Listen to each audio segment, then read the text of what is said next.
It's my আজকে আমার এটা প্রথম নিজেকে পরিচিতি দিচ্ছি and this is my first class for publicly for you the students তোমাদের মতো ছাত্রকে তাহলে প্রথমেই আমি সবাইকে শুভেচ্ছা জানাবো এবং আশা করব you all are emotionally excited and attentive at learning. Hey my friends, তোমরা একটু নজর দাও, মনোনিয়োগ করো আজকে শিক্ষণীয় বিষয়টা যেটা আজকে যে আমার আলোচ্য এডুকেশনাল পার্ট যেটা হচ্ছে ব্যাখ্যাটা হচ্ছে introduction of the short story free radio composed by Salman Rushdie, an Indian writer, Indian British writer. The free radioটা যেটা হচ্ছে সালমান রুশদি এই গল্পটা এই ছোট্ট একটা হলো ইন্ডিয়ান রাইটিংস এর মধ্যে যদি বলা যায় এটা ইস্টে হয়েছিল মানে পূর্বাঞ্চলে হয়েছিল, ওয়েস্টে কালেকশনে পাবলিশড হয়েছিল 1994 সালে।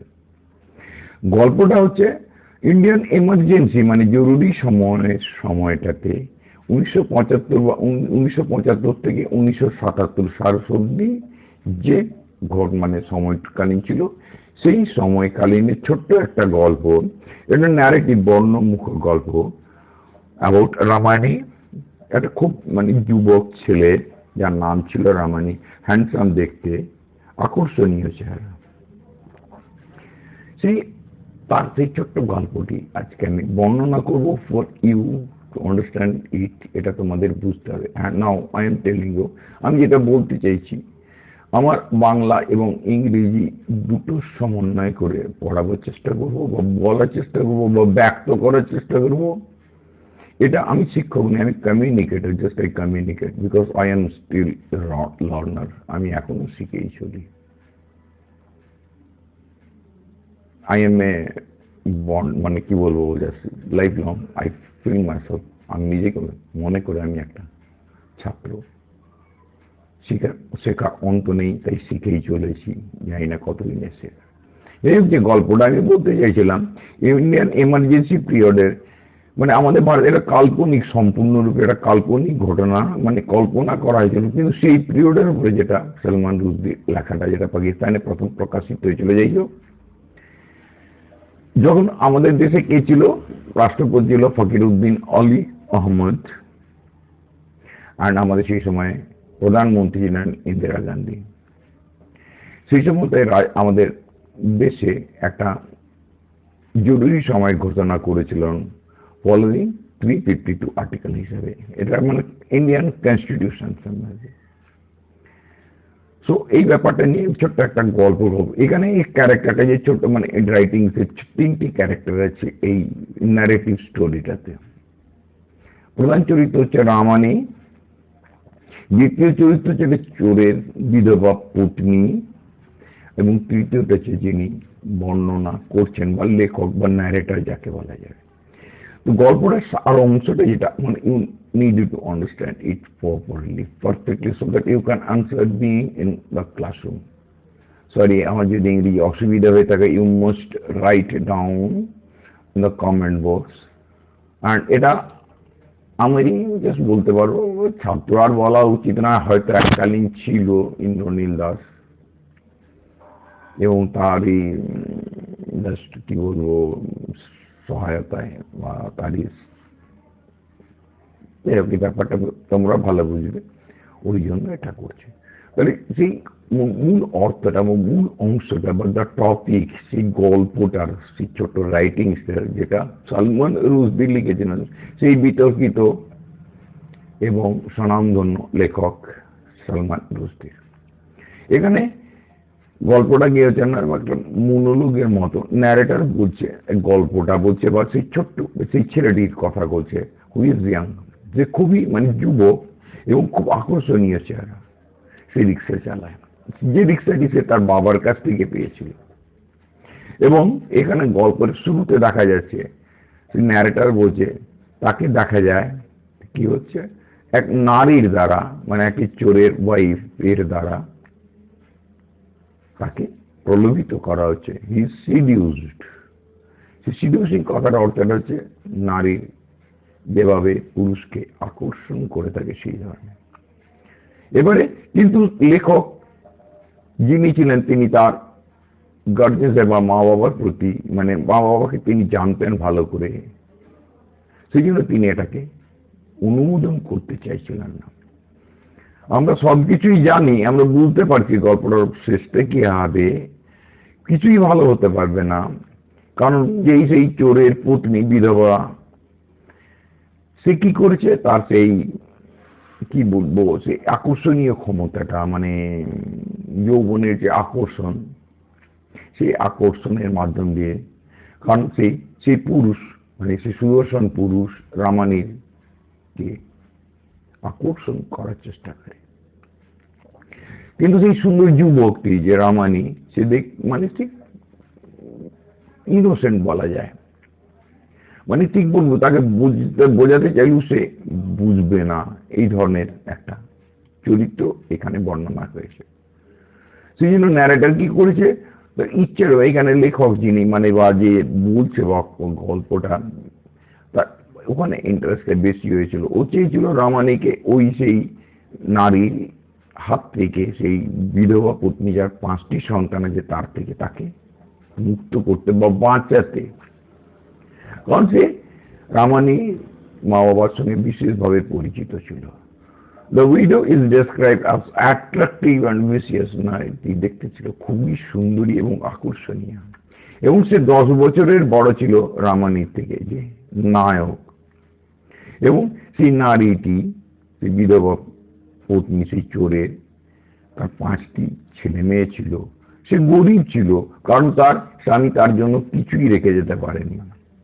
এবারে বর্ণনা যিনি করছেন তিনি বলছেন যে গল্পটা হাউ রামানি, কিভাবে রামানি এবং তার ওই বিধবা পত্নী চোরের দুজনে মিলেছিল।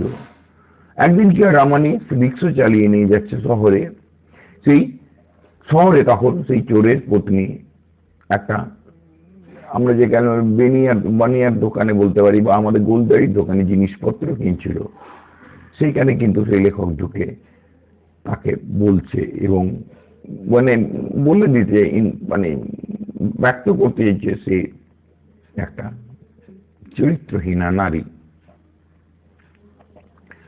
যদিও মেয়েটি খুব আকর্ষণীয়, কিন্তু দোকানদার, মানে যিনি দোকানে থাকেন, তিনি বলছে তিনি কিন্তু মন্তব্য করতে চান না, কারণ তার খদ্দেরের জন্য কি মন্তব্য করবে। কিন্তু মানুষেরা সবাই জানে সেই নারীর চরিত্র সম্বন্ধে। কিন্তু এই রামানি সেই আকর্ষণীয় যুবক, যে স্বপ্ন দেখতে একটা, মানে সিনেমার নায়ক হবার মতো, তাদের এখানে ওখানে রাস্তায় রাত্রিতে দেখা যায় এবং ঘুরতে পাওয়া যায়। মানুষেরা জানে এই নারী যে চরিত্রহীনা বলা যায়, তার বাড়ির পাশাপাশি অনেক পুরুষ মানুষের আসা যাওয়া, তাকে সবই জানেন সেই দোকানদার, কিন্তু তিনি কিছুই বলতে চাইছেন না। সেই চোরের পত্নী কি করছে না, মানে তার ছেলে মেয়েরা একসাথে সেই রিক্সায় চাপতে চায়। তখন সে লেখক বলতে চাইছে, মানে ব্যক্ত করতে চাইছে, সেই বিধবা পত্নী, সেই বিধবা নারীটি, সে বলছেন যে আমি পারি পয়সা দিতে, যদিও তার ছেলে মেয়েরা অভুক্ত থাকে, কিন্তু তার জন্য আমার অসুবিধা হবে না, আমি তোমার ভাড়া দিতে পারবো। কারণ এর কথার অর্থটা কি, তাকে প্রলুব্ধ করছে রামানিকে সেই নোংরা নারীটি। যাই হোক, রামানি অ্যান্ড ওই চোরের পত্নীটি প্রত্যেক জায়গায় দেখা যায়, শহরের এইখান থেকে ওই পান পর্যন্ত। কিন্তু এটাই দেখবে নিয়ে পরে লেখক যিনি ব্যক্ত করছেন একটা ভেবে যে অন্তত খুশি, যাক রামানির মা বাবা বেঁচে নেই, রামানির মা অন্তত বেঁচে নেই। যদি বেঁচে থাকতেন তাহলে হয়তো তার লজ্জায় মাথাটা অবনত হতো। রামানি যে এইভাবে একটা ব্যাড কোম্পানি, মানে কি বলবো, একটা মানে কম্পেনিয়ানটা ভালো নয়, সেই কম্পেনিয়ার সঙ্গে যে ঘুরে বেড়াচ্ছে, এটা তার ইচ্ছে ছিল না, মনোপুত নয়। সে আবার পান করতেও শুরু করেছে, মদ্যপান করতে শুরু করেছে। সেই ছবিখানার থেকে। এবং লেখক চাইছিলেন, তাকে বুঝিয়েছিলেন না মানে রামায়ণীকে, যেহেতু সে তার পরিচিত ছিল, যে এই সমস্ত বন্ধু বান্ধবের থেকে দূরে থাকতে এবং এই বাকি যে সমস্ত অসামাজিক কাজ থেকে দূরে থাকতে। কিন্তু এর ফল কিছুই হয়নি। রামায়ণী ফ্রেন্ডস মানে যারা চিহ্নিত বন্ধু ছিল, মানে কি বলবে, যারা মানে যারা সুপরিচিত বন্ধু ছিল, তারা একত্রিত তাকে সাপোর্ট করতে বা তাকে কি বল সমর্থন করত। কিন্তু যিনি বক্তা তিনি এটা অনুমোদন করছেন না, এবং তার সেই ইনভলভমেন্ট সেই বন্ধুদের সঙ্গে, এবং সেই তার মানে মানে যেগুলো সেই চিহ্নিত বন্ধু, আর্মম্যান বলা যায় এখানে। আর্মম্যান শব্দটি armman means the peoples who wear something in their arm, মানে বাহুর মধ্যে যেটা থাকে, মানে চিহ্নিত। এখানে লেখক বোঝাতে চাইছেন চিহ্নিত কিছু সেই বন্ধুদের সঙ্গটা থেকে। সেই তার বন্ধুরা কি করে, মানে যেহেতু সে দেখতে খুব সুন্দর এবং সে একটা সিনেমার নায়কের মতো, এবং তাকে সেই সময় প্রশংসা করে, তাতে এই প্রশংসা করে জেনে এই কথাটা একটু কম, মানে কি তার বিরুদ্ধে আচরণ করে রামায়ণী। এবার কি করছে না, এই জিনিসগুলো তার বন্ধুরা, তার ফিল্ম স্টার আছে, এই জিনিসগুলোর জন্য কিন্তু সে যখন বিপদে চলে যাচ্ছে বন্ধুদের সঙ্গে, মানে ছুরিখানা যাওয়া এবং জুয়া খেলা, সেটা কিন্তু সেই বিধবা পত্নীটি সেই চোরে সে পছন্দ করতো না। সে তাকে বলতো, বাধ্য করতো যে তুমি এভাবে যেও না, নষ্ট হয়ে যেও না, তুমি একটা ভবিষ্যতের নায়ক হতে পারো। লেখক বলছেন এটা সবসময় মানে কি বলবো, এটাকে বলা হচ্ছে অ্যাপিজমেন্ট, তোষামোদকারীর মতো রামায়ণীকে করতো, পাবলিকলি সবাই বলতো। সেই দিন থেকে বুঝতে পারলো যে যে রামায়ণীকে বুঝলেও বোঝানো যাচ্ছে না, সে তো বুঝতেও চাইছে না, মনে হচ্ছে যে এই তার উচ্ছনে যাওয়া তা আসন্ন হয়ে আসছে, এর থেকে তার মুক্তি নেই। যাই হোক, পরবর্তীকালে দেখা যাচ্ছে সেই দোকানে সে কি করছে, ওর রামায়ণীর সঙ্গে কথা বলতে চাইছে, কথা বলছে এবং তাকে বলছে, এবং বিধবা পত্নী মেয়েটাকেও বলছে যে তুমি ওর থেকে দূরে থাকো, ওকে তুমি ছেড়ে দাও। কিন্তু তাকে বিপরীতভাবে উত্তর দিয়েছিলেন, বলছে মাস্টার মশাই তুমি একজন অবসর প্রাপ্ত, কিন্তু রামায়ণী যে আমাকে বিয়ে করার জন্য ইচ্ছে প্রকাশ করছে, আমি কি করতে পারি? আমি তো বলেছি ওকে না, আমি করবো না, আমার এত ছেলে মেয়ে আছে, আমি কি করে করি? কিন্তু সেই রামায়ণী সেই ইয়ং যুবক সে মানতে চাইছে না। আমি তাকে বলেছিলাম যে তুমি নতুন আলাদা বিয়ে করো, কিন্তু না, সে আমাকেই ভালোবাসে। সেই আজকে এই কথাটা বললো, কিন্তু লেখক চাইছেন বা ন্যারেটরই চাইছেন এই বিষাক্ত পরিবেশ থেকে তাকে মুক্তি দিতে। যাই হোক, এটা হচ্ছে না কম দিন, তারপরের থেকে কি হচ্ছে না, লেখক কি করছে, একটু বেশি আকর্ষণীয় হয়েছে ওদের ব্যাপারটাকে নিয়ে। কিছুই করা যাবে না, জানতো সে, তবুও চেষ্টা করেছিল যে এই শহরে এই যে ঘটনাটা ঘটছে এটা ঠিক নয়। তারপরে যাই হোক, সেই সময়কালীন ওখানে যে বন্ধু বান্ধব ছিল তার সাথ ছিল, কিন্তু এখানে একটা বৈশিষ্ট্যপূর্ণ ঘটনা হচ্ছে, এই পিরিয়ডটা ছিল ইমার্জেন্সি পিরিয়ড। সেই সময় কিন্তু একটা ঘটনা খুব বেশি হাইলাইটেড হয়েছিল, সেটা ছিল ভ্যাসেক্টমি করা বা নাসবন্দি করা, স্টেরিলাইজ করা পুরুষদেরকে। কারণ যেহেতু ওই চোর পত্নী যে 5টি সন্তান ছিল, চোরের বিধবা পত্নী, সে তো আকর্ষণ করার চেষ্টা করছিল রামায়ণীকে।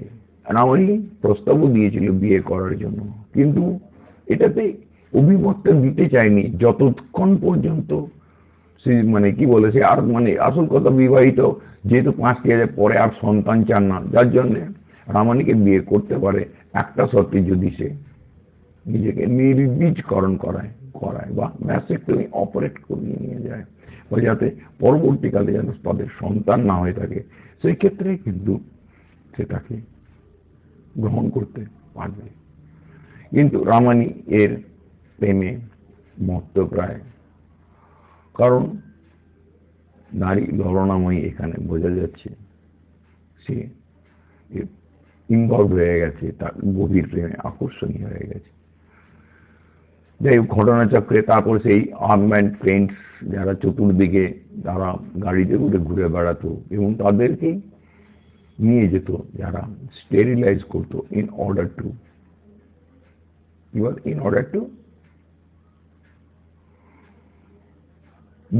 Reduce the population. জন্ম নিয়ন্ত্রণের উদ্দেশ্যটাই সেই সময় ছিল প্রধান। এটি ছিল কেন্দ্রীয় সরকারের সেই সময়। এটা কাল্পনিক, এবং সেই কল্পনার কথাতে যদি কেউ অংশগ্রহণ করে তাকে কেন্দ্রীয় সরকার থেকে একটা রেডিও উপহার দেওয়া হতো, free, for that who will get vasectomy but get operated, make himself sterilized to produce child. In the conjugal life, they will be awarded radio, free radio. Ramani কিন্তু সেই কল্পনা নিয়ে নিজে উন্মত্ত ছিল। ইয়াস, আমার এটাই যেতে হবে, এটাই আমার আকর্ষণ। তারপরে যথারীতি সে নিজেকে স্টেরিলাইজ করিয়ে নেয়, যদিও ঘটনাটা কাল্পনিক, স্টেরিলাইজ করায়, এবং তারপর তাদের বিয়ে হয় যথারীতি। ন্যারেটর চেয়েছিলেন যে তাদের এই বিয়েটা যেন না হয়, কিন্তু ঘটনাচক্রে তা হতে পারেনি। এইটুকুই হচ্ছে গল্পের অংশটুকু। এর বাইরে যদি বেশি কিছু জানার থেকে থাকে, যদি কিছু প্রশ্ন থেকে থাকে relating to that, I must answer it, but you do not forget to make comment, because this is my first. I am much fluent at English. I usually or hardly teach English using Bengali. But I know nowadays the students, they need to have such teachers, those who can interpret the entire concept in Bengali to make the students understand with their simple language, with their lucid clarification. খুব সহজ একটা বর্ণনার মাধ্যমে। This concept does help the students to have an idea. Exactly, they are intended just to get the right concept, and thereafter they are supposed to answer it right. Answer in their examination hall in English. But before this, they needed to understand it, so that the teachers are highly demanded, those who can interpret it in Bengali, in their mother tongue. So usually, when I would say I have uploaded, you can see, just you can learn from Indronil. That is different, but if he does like, just he can tell me about it. And just I do not like to highlight my personal matters of my popularity, though I am just an YouTuber, you can say. Sometimes I used to, but nowadays I am not a regular. But if it is demanded, then I maybe. So, however, I ask all the students, those who are interested just to learn or pursue English, they need to have. It is important much, it is vital. It is precise much to learn English as well as paralleling this language. Bengali as well as English, both are equally important. You see, our mother tongue is Bengali. I am being Bengali. I would say I always love to speak in Bengali. But my livelihood, whenever just I want to go, just because I was in my service, then I used to use officially this English language. Apart of that, instead of that, whenever just I become in touch, or just I got in touch with of my subordinates, I used to speak with them in other language, with their mother tongue too. What I have understood at that time, It is important much to make our life predictive. সেই জন্য সব ছাত্রছাত্রীদেরকে বলবো certification is very much important. Marks are very important. It is, I always agree, I acknowledge, I accept, but apart of that, you need to have the fluency to speak and to write as well. Whenever just you will have this talent, you must be selected somewhere else in India. That will be very much helpful to you. So the students, my loving students, my followers, then you are the next generation. You are the futurity of the nation, of my state, my neighbor, or as well, just you can say elaborately. But this is my first. If you do like, please make a comment. It will be circulated by Indranil. So nothing more today. If you want, I must appear again. Whatever the courses, the syllabus is, which is not at all a tough matter to me because my past life was related with this language. Okay. Good evening.